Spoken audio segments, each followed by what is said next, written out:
Rekur būs ziepes, ja, Marta?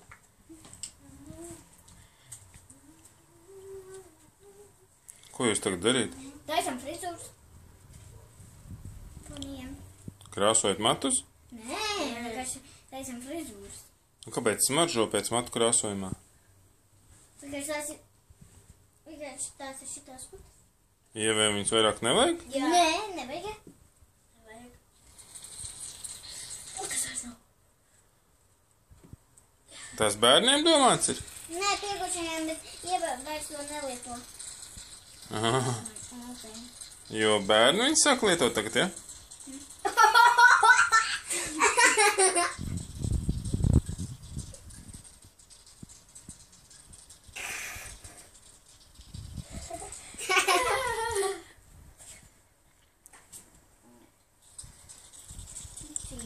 Jūs vēl kaut ko paņēmāt no ķīmijas vai tikai to melno buņģu?